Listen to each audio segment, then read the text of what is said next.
Hello and welcome to the Antiquarian Outlook for week 31 of 2025, starting July 28th. I'm Spencer W. Stuart, Collections Advisor, author of Contemporary Issues and Rare Books in Manuscript Collecting, and host of the monthly webinar Collecting Insights.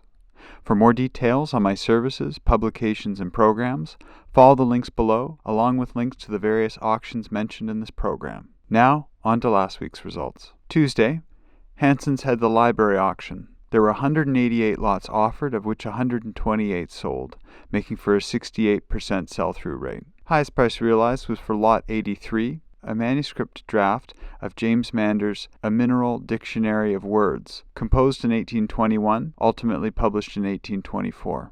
Estimates were set at £300 to £600, realizing £17,000. A buy-in of note, Lot 71, this copy of Starmus, one of only 500 copies that were made available by attendees to the conference in 2014. This copy was signed by a number of notable figures from the conference, foremost among them Stephen Hawking. Estimates were set at £10,000 to £15,000. A lot that exceeded expectation was 96. Greenwell's A Practical Treatise on Mine Engineering, published in 1855. Estimates were set at £150 to £250, realizing £1,700, as well as this combined lot from the collection of Dr. Rayworth's, a civil engineer, geologist, and notable mining historian.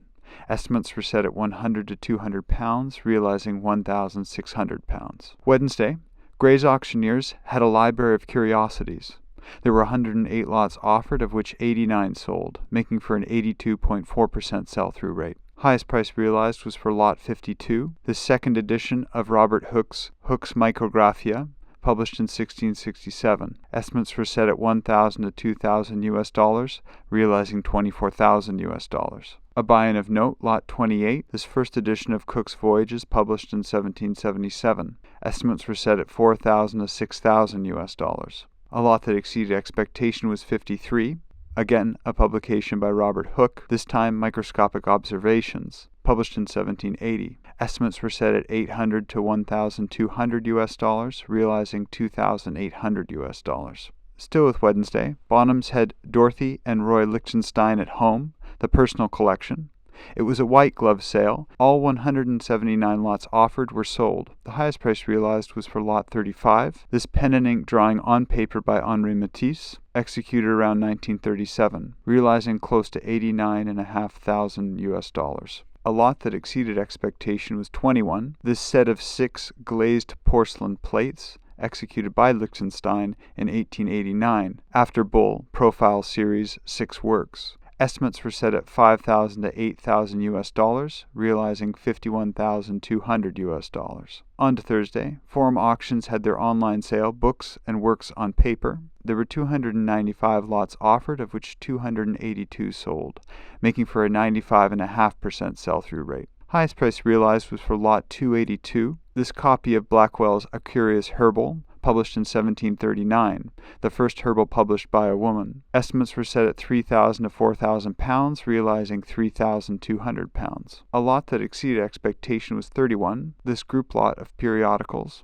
Estimates were set at £200 to £300, realizing £2,200. Still with Thursday, PBA Galleries had Americana with Zamorano 8 Travel and Exploration. There were 442 lots offered, of which 271 sold, making for a 61% sell-through rate. Highest price realized was for Lot 321, the second edition copy of Cook's Voyages, published in 1785. Estimates were set at $10,000 to $15,000, realizing $6,875. A buy-in of note, this first edition of George Vancouver's Voyages, published in 1798. Estimates were set at $8,000 to $12,000. A lot that exceeded expectation was 303. This collection of British imperial reports on Central Asia, published between 1871 and 1878, a large collection of reports compiled for military and political reference by high-ranking officers for the British Army in India, as well as Central Asia. Estimates were set at $800 to $1,200, realizing $5,312. Rago Auctions had a photographs auction. There were 222 lots offered, of which 213 sold, making for a 96% sell-through rate. Highest price realized was for lot 266. This copy of Nevada Portfolio by Louis Baltz, done in 1977, printed in 1978.